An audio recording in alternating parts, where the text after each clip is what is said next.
Everyone, welcome back to our channel this side Siddhi. And आज की class में मैं आप सभी के साथ इग्नू का दिसंबर 2025 में आपका एग्जाम होने वाला है और मैं यहाँ पर आपके साथ डिस्कस करने वाली हूँ MHI 109 और आपका MHI 09।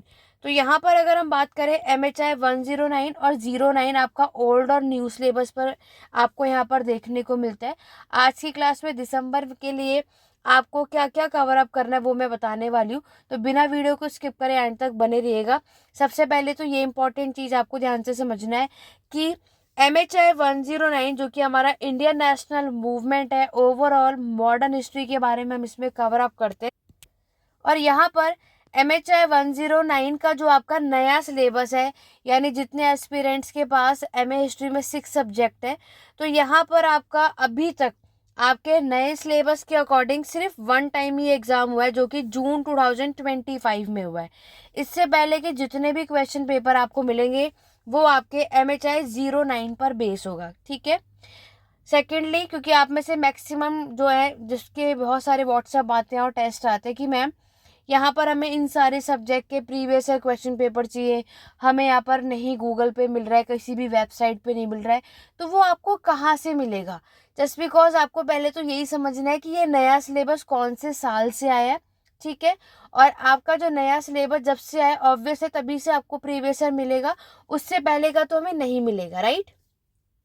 और जो जितने भी एस्पिरेंट्स ओल्ड सिलेबस के हैं, आप लोगों का तो PYQ अभी तक आपको यहाँ पर मिल जाएगा, हर एक जगह पर अवेलेबल है। सारे प्रीवियस ईयर क्वेश्चन पेपर मेरे चैनल पे अपलोड है, हर एक की प्लेलिस्ट बनी हुई है, जा करके देख सकते हो। लेकिन जो सेकेंड ईयर का MA का एग्जाम हुआ है नए सिलेबस के अकॉर्डिंग, अभी सिर्फ एक बार ही एग्जाम हुआ है, ठीक है। आप में से मैक्सिमम लोगों का ये भी डाउट होता है कि मैम क्या पुराने सिलेबस का और नया सिलेबस क्या सेम है, पुराने जो हमारे प्रीवियस ईयर क्वेश्चन पेपर है उसे करना भी इम्पोर्टेंट है क्या, उससे हमारा काम बन जाएगा, हम अपने एग्ज़ाम को क्रैक कर सकते हैं। बिल्कुल डेफिनेटली आप सभी अपने एग्ज़ाम को क्रैक कर सकते हैं। अब अगर मैं आप देखोगे MHI 09 और 109 में क्या डिफरेंस है, ऑलरेडी मैं मेरे चैनल पे बता चुकी हूँ। एक बार फिर मैं इस क्लास में मैं आपको बता देती हूँ, जस्ट बिकॉज इस वीडियो को बहुत सारे ऐसे एस्पिरेंट्स होंगे जो फर्स्ट टाइम देख रहे होंगे, जो हमारे चैनल पर फर्स्ट टाइम आए होंगे। अगर आप दोनों के सिलेबस को एनालाइज करोगे पुराने और नए में, सिर्फ एक ही डिफरेंस है क्या कि MHI 09 की अगर हम बात करें तो जो पुराना सिलेबस है इंडियन नेशनल मूवमेंट की अगर आप बात करोगे तो आप उसमें देखोगे कि उसमें सिर्फ और सिर्फ कितने यूनिट्स है, 35, ठीक है। यहाँ पर क्या है 109 में 36 है। ओवरऑल अगर मैं आपको बताऊं हमारे नए सिलेबस में सिर्फ 2 ही आपके यूनिट्स ऐड हुए। एक है आपका रिवॉल्ट ऑफ 1857 और दूसरा है सुभाष चंद्र बोस के बारे में। सिर्फ ये दोनों चैप्टर जो है आपके नए सिलेबस में ऐड ऑन हुए हैं, बाकी सब कुछ पुराने सिलेबस के अकॉर्डिंग ही है। तो यहाँ पर आप ये मत सोचो कि जून 2025 में यहाँ पर हमारा एग्ज़ाम हुआ है फर्स्ट टाइम, इससे पहले का प्रीवियस क्वेश्चन पेपर किसी भी तरीके से आपका यूज़फुल नहीं है, तो ऐसा कुछ नहीं है, बिल्कुल यूज़फुल है। आप लास्ट 2 से 3 ईयर्स के PYQ कर लोगे, ठीक है। और वो जो बाकी के भी 3 साल के जो आप प्रीवियस ईयर क्वेश्चन पेपर करने वाले हो उसमें से भी आपको कुछ कॉमन टॉपिक्स उठाने हैं, ठीक है। सब कुछ नहीं करना, आपको सिर्फ ये एनालाइज करना है, बाकी तो मैं आपको आज की क्लास में बताने ही वाली हूँ कि आपको क्या क्या करना है। अदरवाइज आप खुद से सेल्फ स्टडी कर रहे हो तब आपको क्या करना है, 2 से 3 साल का प्रीवियस ईयर क्वेश्चन पेपर उठाना है, उसमें कुछ कॉमन टॉपिक्स होंगे, सिर्फ उन्हें पढ़ के जाओ जिससे आप एग्जाम इजीली से क्रैक कर सको। चाहे आपने ये क्लास आज से 1 से 2 दिन पहले भी देखी होगी अपने एग्जाम से, तब भी आप इजीली से क्रैक कर पाओगे, ठीक है। आगे बढ़ने से पहले अगर चैनल पे फर्स्ट टाइम हो चैनल को सब्सक्राइब कर लो, बेल आइकन प्रेस करो ताकि आगे आने वाली वीडियोस की नोटिफिकेशन अपडेट आपको मिलते रहे। और paid classes notes assignment Hindi English medium में अवेलेबल है। अगर आप में से कोई लेना चाहता है तो ये व्हाट्सअप नंबर है 8882196980 पे कॉन्टैक्ट कर सकते हैं। ये कोई कंपलसरी नहीं है, आप खुद से भी सेल्फ स्टडी कर सकते हैं, बट बाई चांस बहुत सारे ऐसे एस्पिरेंट्स जिनके पास टाइम नहीं होता है, उनको रहता है कि बस हमें सारी चीज़ें यहाँ पर मिल जाए और हमें सिर्फ रीड आउट करना हो, तो उसके लिए ये चीज़ यहाँ पर है। बाकी आप खुद से भी सेल्फ स्टडी करके इस एग्ज़ाम को क्रैक कर सकते हैं, ओके। तो जैसे मैंने आपको बताया आज की क्लास दोनों यानी ओल्ड और न्यू सिलेबस सबका जो है, जो ये सब्जेक्ट इंडियन नेशनल मूवमेंट, दोनों के लिए ही हेल्पफुल है। तो ध्यान से वीडियो के अंत तक बने रहना। ऐसे ही आपके बाकी अदर सब्जेक्ट के भी इंपॉर्टेंट टॉपिक्स की वीडियो मेरे चैनल पर देखने को मिलेगी, ठीक है। तो जैसे हमें पता है आपका जो एग्ज़ाम है जो है वो पूरा टोटली 100 मार्क्स का, जैसे आपका बाकी सब्जेक्ट का भी होता है। 3 घंटे का आपका समय है, वही 2 से 5 बजे तक का टाइम है आपका, राइट। 100 मार्क्स का एग्ज़ाम है। आपको इसमें पास होने के लिए 40 मार्क्स तो लेकर आना ही आना है।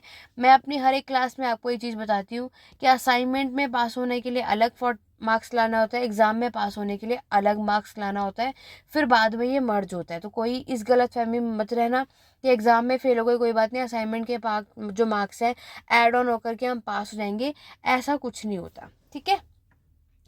आपको 10 में से यहाँ पर कोई भी 5 क्वेश्चन अटेम्प्ट करने, 500 वर्ड्स, अगर ये जो जितने भी 20 मार्क्स का क्वेश्चन है अगर आप अटेम्प्ट कर रहे हो तो 500 वर्ड्स, इस मीन्स आपको उसको 5 पेजेस में अपने आंसर को कंप्लीट करना है। वहीं अगर आप 10 मार्क्स का कोई भी क्वेश्चन अटेम्प्ट कर रहे हो, तो ये शॉर्ट नोट भी आता है, तो उसे 250 वर्ड्स में हमें कंप्लीट करना होता है, जिसमें आपको 3 पेजेस में अपने आंसर को कंप्लीट करना होता है। पेज भी आगे पीछे करके आपको काउंट करना है। आपके पास 2 सेक्शन है, सेक्शन ए और सेक्शन बी, और यहाँ पर सेक्शन से 2-2 क्वेश्चन करना कंपलसरी है। बाकी एक क्वेश्चन आपकी चॉइस, सेक्शन ए से करो या बी से। ये सारी चीज़ें आप सभी ने ऑलरेडी फर्स्ट ईयर में भी फॉलो किया होगा, यहाँ पर भी आपको फॉलो करना है, ठीक है। अब अगर आप देखोगे MHI 109 में, जैसे मैंने आपको बताया, टोटल आपके पास 36 यूनिट है। पुराने सिलेबस में भी 35 यूनिट्स हैं, और यहाँ पर हमें पता है कि एग्ज़ाम में तो 10 क्वेश्चन आने वाले हैं, अटैम्प्ट तो 5 ही करने, और हमारे पास इतना टाइम नहीं है कि 30 यूनिट्स भी कवर अप कर सके, राइट। तो कुछ ही टॉपिक से, मतलब ओवरऑल अगर हम देखें तो 7 से 8 टॉपिक्स की नॉलेज तो हमें डेफिनेटली होनी चाहिए, जिससे हम अपने एग्ज़ाम को क्रैक कर सकें। जिसे भी अपने एग्जाम में 80% लाना है, तो ये नहीं है कि हमें 10 में से 5 क्वेश्चन अटैम्प्ट करना होता, सिर्फ 5 ही क्वेश्चन पढ़कर जाए, तो सिर्फ उन 5 ही टॉपिक्स आप प्रिपेयर करके हो तब जा रहे हो। जिन्हें पास होना है, सिर्फ 50% लाना है, वो सिर्फ 5 जो टॉपिक्स है, 5 टॉपिक्स है, वो कवर कर सकते हो। लेकिन जिन्हें अच्छा स्कोर करना है तो उन्हें थोड़ा एक्स्ट्रा पढ़ना भी पड़ेगा, ठीक है। ये ना हो कि हम सिर्फ हमारे जो टॉपिक्स हैं, अगर हमने सिर्फ 5 टॉपिक्स करके गए और उसमें से कोई 3 टॉपिक्स है, 2 नहीं आए, तो हमें थोड़ा एक्स्ट्रा प्रिपरेशन करनी पड़ती ही पड़ती है, ठीक है। तो फर्स्ट ऑफ ऑल आपको क्या करना है, स्टार्टिंग के जो हमारे यूनिट है, ठीक है, जैसे मैंने आपको बताया सेक्शन ए से 2 क्वेश्चन करना कंपलसरी है और सेक्शन बी से 2 क्वेश्चन करना कंपलसरी है। तो सेक्शन ए से 2 क्वेश्चन करना अगर आपको लग रहा है डेफिनेटली हमें करना ही करना है, तो पहले तो फोकस होना चाहिए आपके स्टार्टिंग के चैप्टर्स पे, ठीक है। और सेक्शन बी के 2 क्वेश्चन अटेम्प्ट करना है, तो उसके लिए आपके लास्ट यानी एंडिंग के जो चैप्टर्स हैं उस पर फोकस करना है, ताकि आप सेक्शन बी से 2 क्वेश्चन निकाल सको, ठीक है। वो कैसे, चलो पहले क्वेश्चंस दिखाती हूँ जिससे आपको ईजी रहे। सेक्शन ए में जो पहला क्वेश्चन आप देख रहे हो, जो कि हमारा नेशनलिज्म, राष्ट्रवाद के ऊपर है, मॉडर्निस्ट थ्योरी है। ये आपके बुक के अंदर यूनिट फर्स्ट है, चाहे आपका पुराना सिलेबस हो चाहे आपका नया सिलेबस हो। MHI 09 और MHI 109 दोनों ही सिलेबस में हमारा जो फर्स्ट चैप्टर है वो है नेशन और नेशनलिज्म। तो ये तो मैं सभी को सजेस्ट करूँगी कि डेफिनेटली ये ऑल टाइम फेवरेट है। यहाँ से क्वेश्चन आता ही आता है। आधुनिकता और गैर आधुनिकता जो सिद्धांत है, मॉडर्निस्ट और नॉन मॉडर्निस्ट थ्योरी आपसे पूछी जाती है। तो इसीलिए फर्स्ट चैप्टर सभी को पढ़कर डेफिनेटली जाना चाहिए, ताकि आप ये 20 मार्क्स का क्वेश्चन सॉल्व कर सको, ठीक है। ये मैक्सिमम रिपीट होता ही होता है, ऑल टाइम होता है। तो यूनिट फर्स्ट तो कोई भी स्किप मत करो। आज इन्होंने मॉडर्निस्ट पूछा है, दिसंबर एग्जाम में नॉन मॉडर्निस्ट, या फिर ये दोनों को मर्ज करके एक साथ भी पूछ सकते हैं, कोई बड़ी बात नहीं है। इसीलिए हमें ये पढ़कर जाना है। अगर किसी को ऐसा लगता है ये फर्स्ट चैप्टर समझ में नहीं आ रहा कि मॉडर्निस्ट क्या है, नॉन मॉडर्निस्ट क्या है, कुछ समझ में नहीं आया, तो स्किप कर सकते हो। लेकिन मैक्सिमम आपको क्या करना है कि क्वेश्चन जरूर ट्राई करना है कि आप इसको जरूर करो, ये चैप्टर मैक्सिमम रिपीट होगा ही होगा, ठीक है। उसके बाद नेक्स्ट बात करेंगे क्वेश्चन नंबर सेकंड, हिंदी वाले जितने भी स्टूडेंट हैं, वैसे तो मेरे चैनल पर ऑलरेडी सारे क्वेश्चन पेपर मैंने अपलोड कर रखा है, जा करके आराम से चेकआउट कर सकते हो। अब देखो क्वेश्चन नंबर सेकंड में इन्होंने सबल्टन हिस्टोरियंस के जो इंडियन नेशनलिज्म को लेकर के फेनोमेनन है वो आपको करना है। तो यूनिट 1 के बाद देखो यहाँ पर यूनिट 1 तो डेफिनेटली आपको करना है। उसके बाद यूनिट 3 और यूनिट 4 में से कोई एक क्वेश्चन आता है। यूनिट 3 और 4 अगर आप देखोगे, क्योंकि आप सभी ऑलरेडी चाहे 03 हो चाहे 103 हो, ये स्टोरोग्राफी पढ़कर आ चुके हो और उसमें आपने सबल्टन, कैम्ब्रिज स्कूल किया हुआ है ऑलरेडी, नेशनलिस्ट और मार्क्सिस्ट। सबल्टन, कैम्ब्रिज, राष्ट्रवादी और मार्क्सवादी जो है आपने ऑलरेडी कर रखा है, वही सारी चीज़ें इसमें। बट डिफरेंस क्या है, बस आपको ये बताना है कि उन इतिहासकारों के जो है क्या थॉट है इंडियन नेशनलिज्म को लेकर के। तो यहाँ पर सबल्टन आपने देखा ये आ जाता है, नेशनलिज्म भी आ जाता है, ठीक है। तो अगर आपको लग रहा है यूनिट 3 और 4 में ये 4 टॉपिक्स हैं, इन चारों नहीं कर पा रहे तो कोई इशू नहीं है, जो भी इन चारों में से आपको टॉपिक ईजी लग रहा है आप उन्हें कवर अप करके चले जाओ। अगर वो टॉपिक एग्जाम में आ गया तो आप उसको अटेम्प्ट कर लेना, नहीं तो छोड़ देना, क्योंकि आपको तो अपने एग्जाम में 10 में से 5 ही क्वेश्चन सॉल्व करने हैं ना। तो यूनिट फर्स्ट, थर्ड और फोर्थ जैसे कैम्ब्रिज है, तो कैम्ब्रिज थोड़ा टफ टॉपिक था, हिस्टोरियोग्राफी में भी है ना, बहुत सारे एस्पिरेंट इसको स्किप करते क्योंकि थोड़ा लेंथी टॉपिक था कह सकते हैं। लेकिन नेशनलिस्ट, मार्क्सिस्ट, सबल्टन ये बहुत इजी टॉपिक है अगर आप लोगों ने बहुत केयरफुल तरीके से अपने हिस्टोरियोग्राफी के सेक्शन में पढ़ा होगा तो। बाकी ये आप सभी पर डिपेंड करता है। ओवरऑल अगर जैसे मैंने आपको बताया तो यहाँ पर आप स्टार्टिंग के ही यानी यूनिट 1 to 5 में भी अगर हमने अच्छे से चैप्टर कर लिए तो उसमें भी आप क्या देख रहे हो कि इजीली से सेक्शन ए से आप 2 क्वेश्चन अटेम्प्ट कर लोगे।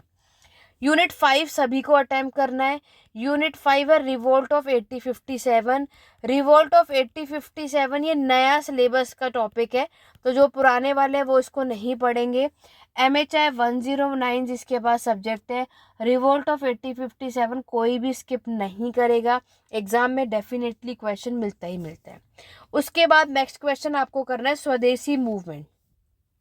स्वदेशी मूवमेंट बहुत ही बेसिक टॉपिक है, हमेशा इनका आप देखोगे ये आपको यहाँ से क्वेश्चन ना पूछे ऐसा हो ही नहीं सकता, ठीक है। तो स्वदेशी मूवमेंट आपको ये डेफिनेटली करना है, जो कि 1905 में आपको देखने को मिलता है। इससे पहले का क्या बैकग्राउंड रहा, इसके पीछे का क्या कारण था, जो पार्टीशन ऑफ बंगाल हुआ था वो सब हमें इसमें एक्सप्लेन करना होता है, ठीक है। ये आपको करना है। अभी मैं एंड में दोबारा से आपको सारे टॉपिक्स मेंशन कर दूंगी। देखो यहाँ पर चंपारण सत्याग्रह और खेड़ा सत्याग्रह के बारे में क्वेश्चन है, ये 109 में पूछा गया है, ठीक है। 109 में आपका जो यूनिट 11 है इसके लिए इम्पोर्टेंट है। अदरवाइज पुराने सिलेबस में आज तक इन्होंने चंपारण सत्याग्रह, खेड़ा सत्याग्रह ये सब पूछा नहीं है, ठीक है। ऑलरेडी यूट्यूब चैनल पर ये जो गांधी जी के मूवमेंट थे ऑलरेडी इसकी वीडियो आपको मिल जाएगी। मॉडर्न हिस्ट्री की प्लेलिस्ट में जाकर के चेकआउट करना, आप वहां पर भी जाकर के इसको पढ़ सकते, ठीक है। क्वेश्चन नंबर 5 में स्वराज पार्टी बहुत अच्छा टॉपिक है, दोबारा रिपीट होने के चांसेस होते हैं। स्वराज पार्टी भी आप डेफिनेटली करो। तो अगर आप चाहते हैं कि सेक्शन ए से 2 या 3 क्वेश्चन, ज़्यादा 3 क्वेश्चन अटेम्प्ट करना चाहते हो तो ये जितने टॉपिक से ज़रूर पढ़ना, डेफिनेटली रिपीट हो जाता है। जो ये स्वदेशी मूवमेंट आप देख रहे हो नए सिलेबस में यूनिट 9 है, ठीक है। पुराने सिलेबस में आप लोग चेकआउट कर लेना। सेक्शन बी में क्विट इंडिया मूवमेंट है, बहुत अच्छा चैप्टर है क्विट इंडिया मूवमेंट की। अगर हम बात करें सुभाष चंद्र बोस वाला जो नया सिलेबस है, पुराने एस्पिरेंट इसको नहीं करेंगे, जो नए हैं MHI 109 आपको ये दोबारा से करना है। सुभाष चंद्र बोस का जो ये मूवमेंट है ये इन्होंने इस बार 20 में पूछा है, आपके में 10 में आ सकता है, तो ऐसा नहीं है कि आप इसको स्किप करोगे, ठीक है। पढ़कर ज़रूर जाना, ये दोबारा से रिपीट हो सकता है, पूरे चांसेस हमें यहाँ पर देखने को मिलते हैं। फिर उन्होंने डायरेक्ट एक्शन डे जो हुआ था मोहम्मद अली जिन्ना ने किया था, मुस्लिम लीग ने किया था, ये क्वेश्चन पूछा है। पीजेंट का क्या रोल था फ्रीडम स्ट्रगल को लेकर के, ये आपको करना है। और वुमेन का क्या रोल था रेवोल्यूशनरी मूवमेंट में। तो ओवरऑल अगर अब मैं आपको मेंशन करूँ, नोट कर लो, मैं टॉपिक मेंशन कर रही हूँ जस्ट बिकॉज यहाँ पर नए और पुराने सिलेबस में जो चैप्टर है थोड़ा ऊपर नीचे है, तो आपको प्रॉब्लम होगी सर्च करने में, तो आप अपने सिलेबस के अकॉर्डिंग देख लेना। बट मैं जो पहले तो ये जितने भी MHI 109 वाले एस्पिरेंट्स है वो सुनो कि आपका जो दो नया टॉपिक है, एक तो है आपका रिवोल्ट ऑफ 1857 और है दूसरा सुभाष चंद्र बोस वाला। ये दोनों डेफिनेटली करो। इस बार इन्होंने रिवोल्ट ऑफ 1857 नहीं पूछा है, तो दिसंबर 2025 के एग्जाम में आपको देखने को मिलेगा। बाकी अब जो टॉपिक मैं मेंशन कर रही हूँ वो दोनों के लिए होगा। एक तो आपको यूनिट फर्स्ट करना है नेशन और नेशनलिज्म। मैं यहाँ पे टॉपिक का नाम मेंशन कर रही हूँ, ठीक है, राष्ट्र और राष्ट्रवाद। एक तो ये कवर कर लेना। उसके बाद आपके सबल्टन के क्या थॉट है, यूनिट 4 आपको मिलेगा। नए और पुराने सिलेबस में दोनों है, और इसमें नेशनलिस्ट है, मार्क्सिस्ट है, इनमें से कोई एक आ जाता है, ठीक है। तो आपके अपने अकॉर्डिंग कर सकते हो। वैसे भी 103 में आप पढ़ चुके हो ये सारे टॉपिक्स, तो कुछ नया नहीं है, ये आपको करना है। और रिवोल्ट ऑफ 1857 मैंने आपको बताया, डेफिनेटली आपको करना है। उसके बाद हम बात करेंगे स्वदेशी मूवमेंट। बहुत ही इजी टॉपिक है, कोई टफ भी नहीं है। स्वदेशी मूवमेंट आपको डेफिनेटली करना है। खिलाफत मूवमेंट और नॉन कॉरपोरेशन मूवमेंट इस बार नहीं आया, तो आपके में चांसेस पूरे बनते हैं कि इनमें से एक क्वेश्चन ज़रूर मिल जाएगा। मैक्सिमम ये दोनों पूछ लेते हैं, otherwise non corporation movement single भी आ जाता है। ये आपको करना है, ठीक है। अब क्विट इंडिया मूवमेंट एक तो आपको करना है। और जो ये आपका लास्ट के जो चैप्टर आप देख रहे हो ना, अगर मैं बताऊं, मतलब यूनिट 26 से लेकर के यहाँ पर यूनिट 34, और जो पुराने सिलेबस में भी, मतलब जहाँ से पीजेंट का चैप्टर शुरू होता है, peasant, working class, capital class, landlord, इन चारों में से कोई एक क्वेश्चन आएगा। और वुमेन, दलित, माइनॉरिटी, इनमें से कोई एक आता है। जैसे कि इस बार इन्होंने पीजेंट पूछा और वुमेन पूछा है, तो आपके में वर्किंग क्लास और कैपिटल क्लास पे ज़्यादा फोकस करना है और लैंडलॉर्ड पर। इनमें से कोई एक क्वेश्चन आता है, इन चारों में से हमेशा एक ही क्वेश्चन आता है, और वुमेन, दलित और माइनॉरिटी से भी एक आता है। तो ये तीनों चैप्टर अगर आप ये दोनों में से, क्योंकि ये इस पार्ट हो गया और एक ये, तो अगर आपने इन चैप्टर को अच्छे से कर लिया तो सेक्शन बी में 2 क्वेश्चन तो यहीं से निकाल लोगे। आपको सिर्फ ये बताना है कि इन, मान लो अगर इन्होंने पीजेंट का पूछा है, तो हमारे मॉडर्न हिस्ट्री के टाइम पर जितने भी मूवमेंट हुए, पीजेंट का क्या रोल था, उनकी क्या कंडीशन थी। ऐसे ही लैंडलॉर्ड, बाई चांस आपके एग्जाम में लैंडलॉर्ड आए, माइनॉरिटीज़ आए या वर्किंग क्लास आए, तो इनका क्या रोल था हर एक मूवमेंट में, सिर्फ आपको उस पर बात करनी है। कौन कौन से मूवमेंट आए, कौन कौन से ऑर्गेनाइजेशन आए, किसकी शुरुआत हुई, सिर्फ हमें ये बताना होता है। ऐसे ही वुमेन, दलित, माइनॉरिटी क्लास का क्या रोल था हर एक आंदोलन, मूवमेंट में, ये मेंशन करना है। तो ये तो पहले तो आपको इनको अच्छे से करना है, रीड आउट भी कर लोगे तो भी काम बन जाएगा। आपका सिर्फ मेन काम है सारे मूवमेंट और टाइम पीरियड और उसके लीडर्स के नाम याद करने के, बाकी तो आप इजीली से उसको निकाल सकते हो। अगर आप चाहते हो कि सेक्शन बी से 2 क्वेश्चन, सारा कुछ पढ़ने की जरूरत नहीं है, ये दोनों सबसे पहले काम करना, ठीक है। उसके बाद एक आप सिविल डिसोबीडियंस मूवमेंट पढ़ सकते हो। जिन्हें सिर्फ पास होना है 50%, तो ये स्टार्टिंग के कुछ कर लोगे, बहुत है। जिन्हें 80% तक कवर अप करना है, तो जितने टॉपिक मैंने यहाँ मेंशन करे, आप सभी इसको डेफिनेटली अपने एग्जाम के लिए पढ़कर जाओ, ऑप्शनल के लिए। क्योंकि यहाँ पर क्या है, आपका एक तो प्रिंसली स्टेट, क्योंकि इस बार नहीं आया, तो आपके एग्जाम में आने के चांसेस हैं। प्रिंसली स्टेट एक तो यहाँ पर आप सभी कर सकते हो, और दूसरा सिविल डिसोबीडियंस मूवमेंट, तो इतना भी सफिशिएंट है। अगर आपने एग्जाम में इतने टॉपिक्स पढ़ लिए, बहुत है, ठीक है। वैसे तो बहुत सारे टॉपिक्स हैं, लेकिन जैसे मैंने आपको बताया पूरे 35 यूनिट्स करने तो पॉसिबल है नहीं, इसलिए आप सभी इतना कर लेना, बहुत होगा। बाकी कोई डाउट या क्वेरी आप कमेंट के थ्रू पूछ सकते हैं, और नेक्स्ट वीडियो किस पर चाहते हैं कमेंट करके ज़रूर बताना। इस वीडियो को मैक्सिमम अपने हर एक स्टडी ग्रुप में शेयर करो ताकि और भी स्टूडेंट की हेल्प हो सके। बाकी अदर सब्जेक्ट की इंपॉर्टेंट टॉपिक्स की वीडियो मेरे चैनल पे ऑन टाइम देखने को मिलेगी। चैनल को सब्सक्राइब कर लो, बेल आइकन प्रेस कर लो, और कोई भी डाउट या क्वेरी कमेंट के थ्रू पूछ सकते हो। 8881969880 ये व्हाट्सअप नंबर है। अगर असाइनमेंट, नोट्स या क्लासेस चाहिए या मैराथन सेशन देखना है, history edu point app install कर लो, लिंक डिस्क्रिप्शन बॉक्स में है। बाकी कोई डाउट हो तो आप इसी नंबर पे मुझसे पूछ सकते हैं। आज की क्लास में बस इतना ही। Thank you for watching.